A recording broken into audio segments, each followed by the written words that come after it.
Well, aren't you pretty? You look like a doll. Your head looks like it can pop right off if I yanked you by the hair. Whoops. I didn't mean to scare you. At least, not yet. What's a thing like you doing at the park all alone? It's dark. Something bad can happen to you. Really, really, really bad. Hey, why are you backing away? Am I making you uncomfortable already? I'm just trying to make conversation and. For fuck's sake, Leviticus, I told you to wait by the tree until I. Hmm. Well, would you look at that? You've made yourself a friend. I hope you've been minding your manners. I'm sorry if he said anything strange. He gets overexcited when meeting new people and says things he shouldn't be saying, often violent things to get a reaction. He has an interest in how people react to things. Levi. I told you to call me Levi in front of people, Malachi. If you're going to tell them about me, at least get my name right. And don't apologize. You weren't even here. I've been polite.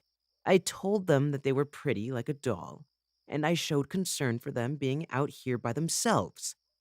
A compliment and basically a wellness check. That's more than polite. That's chivalry. Isn't that right, new friend? Don't answer him. Judging by the look on your face, he's lying by omission. He can get away with doing that with most people, but not me. It's a bad habit of his I'm trying to break. He's harmless, I can assure you. He's all bark. Let me introduce myself. I am Malachi Vicar, and this is my younger brother, Leviticus Vicar. Yes, younger brother, technically speaking. Though I admit, I feel more like his father. I suppose it doesn't help that I practically raised him myself. He even gets in the habit of calling me dad every now and then. Malachi, shut up. Was that really something you had to bring up? Now, we just met them. Lower your voice, Leviticus. It's rude to yell. Again, I'm sorry about him. Now, I'm sure you weren't comfortable telling my brother why you were out here all alone, and I completely understand if you weren't comfortable telling me. Like my brother said, we did just meet. But I have to ask, are you alright? Is there anywhere that we can take you or someone we can call for you? You. You've run away from home, have you? My, I can't imagine what must have been going on to push you to run out into such a cold night alone. I want to imagine it, though. I think it'll be fun. So, what'd you run away from, huh? Can I guess and you give me all the details? Were you getting the shit beat out of you, maybe? Or maybe fucked out of you? Come on, come on. It's got to be one of those two, right? You can trust me not to tell anyone else. It'll be locked away in my brain until I need something to get off to. So, the more descriptive you are, the better. Oh, or you can show me any bruises or gashes you have. But if you do that, can I touch them? Just jab my fingers into them for a second? Just for a second. Leviticus, behave. I'm not going to ask you again. I was already feeling cross with you after you didn't wait like I told you. So, if you don't want to anger me more, let me talk to our new friend here. Go sit there and wait until we're done. But Dad. Now.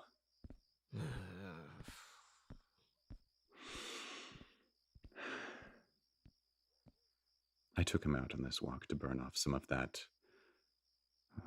pent up energy that he has. Believe it or not, he can be a lot worse. Now, where were we? Ah, right. You ran away from home. I don't expect you to tell me why, but I am going to assume that you don't have a place to stay. We don't have the money to give you for a motel room, and We couldn't in good faith leave you to the homeless shelters nearby. But what we do have is our living room couch. We have a small apartment nearby. It isn't much, but it's warm. And we have running water, electricity, and grocery staples to keep you from going hungry. I caught that nervous glance towards my brother. If he's the only thing keeping you from accepting my offer, I promise that I'll keep him on a tight leash. You have nothing to worry about. The couch is close to the front door. You're free to leave whenever you like. Stay for the night or just a few hours to gather your bearings. It doesn't matter to us. How far is it? Just a 5-minute walk. We can walk over and you can change your mind at any time. Great. Let's get out of this cold. Shall we, Poppet?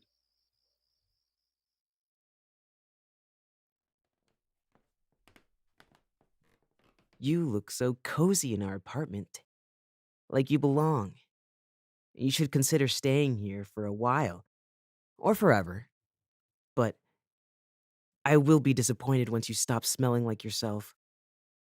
If you stay here long enough, you're going to start smelling like us, which I guess isn't so bad. It's actually cute now that I think about it. Territory marked and all. I wonder if you're going to smell more like me or more like Malachi. You keep staring at the couch.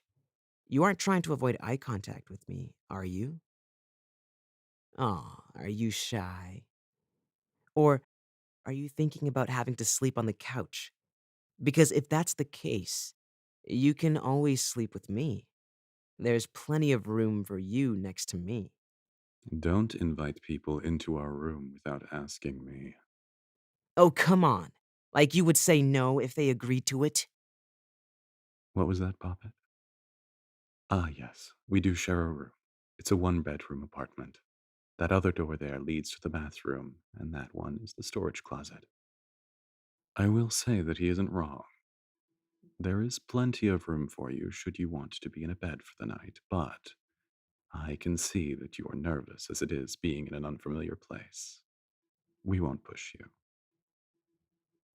Leviticus, go fetch our guests some blankets and pillows, won't you? Well, you know where the bathroom is. You should be able to find all the towels and toiletries you need, rummaging around through the cabinets. Help yourself to anything in the kitchen. I'm sure you can find your way around it, but we will be in our room if you need anything. We'll give you space now. Sleep well.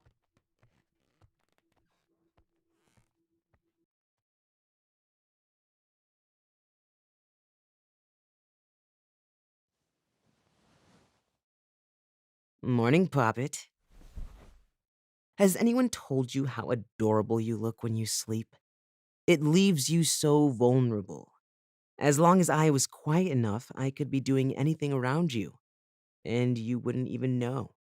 I could get away with plenty of dirty things. Or other things. I could dangle a knife right over one of your closed eyes and wait for you to wake up. Would you get up as suddenly as you did and shove yourself straight into my knife? Or would you just open your eyes, see it, and scream your lungs out? I bet you have such a lovely scream. Would you scream if I asked you to, or would you want it to be realistic and forced out of you? Hmm? You want to know where Malachi is? Why? Are you that afraid to be alone with me? If you trust Malachi so much, then shouldn't you trust that I'm harmless like he said? That I'm all bark? I can show you some bite if you say please. All right, I'll behave. He's out getting us breakfast. He shouldn't be long. Since you managed to stay the night without bolting, he's treating you to a real meal, which I've got to thank you for. Malachi is usually pretty strict with our food budget, so he must really want to make you comfortable here. I haven't had more than a bowl of cereal for breakfast in ages. So, how'd you sleep? We didn't hear you get up at all last night. We're pretty light sleepers, so we would have heard it. You slept all right for the most part, but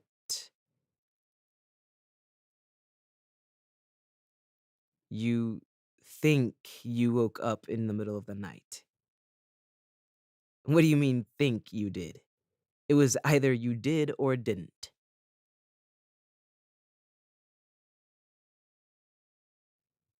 Oh, I see. You woke up and thought you saw Malachi standing at the edge of the sofa staring at you.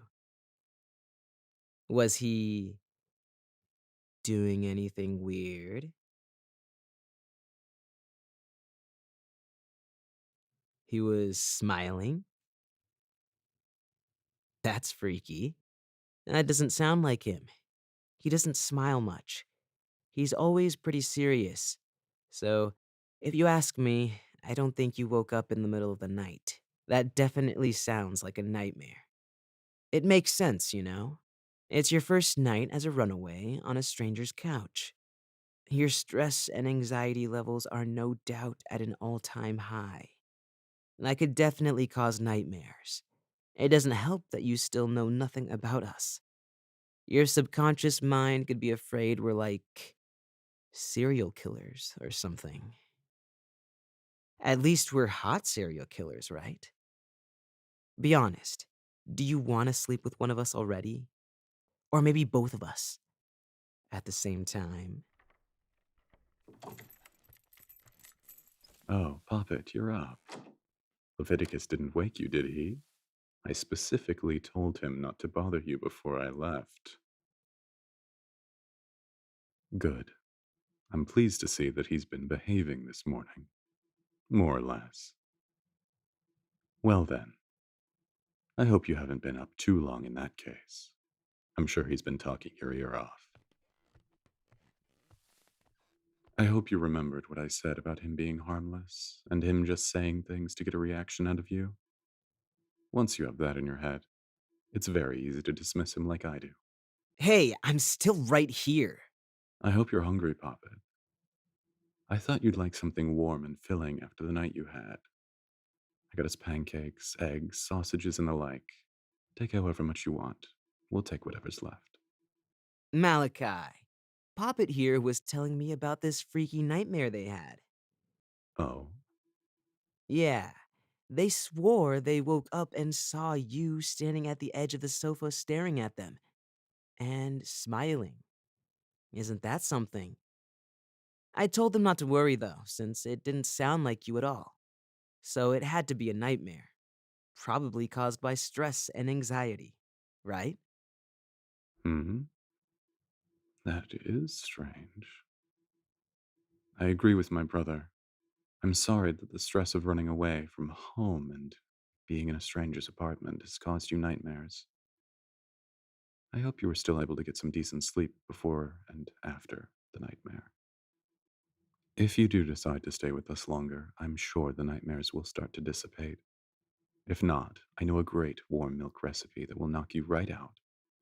We can try it tonight if you like. Leviticus used to have pretty bad nightmares growing up. Ugh, you're such a pain. Maybe next time you tell them less about me and more about you, huh? Anyway, I'm starved. Let me at the food.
Oh, Poppet.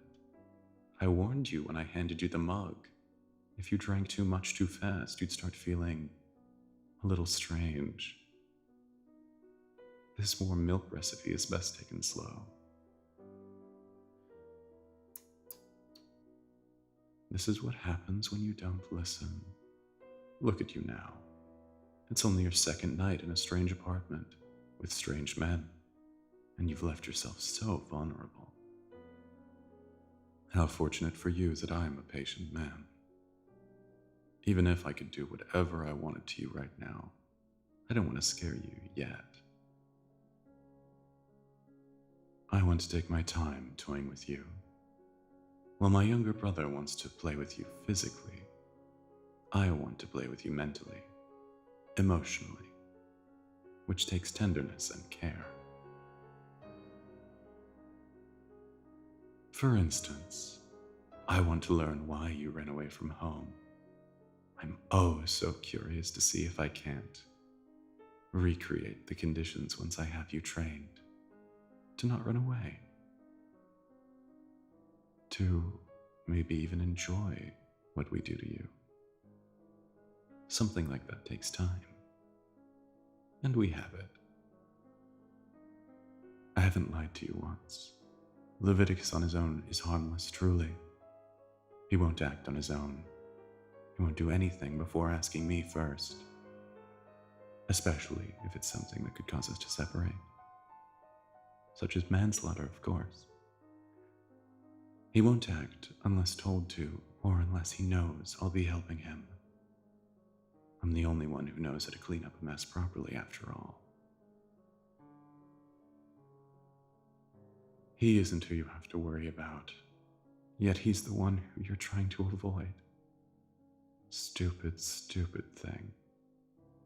I'm going to ruin you and blur the lines between abuse and affection. Because Leviticus is right.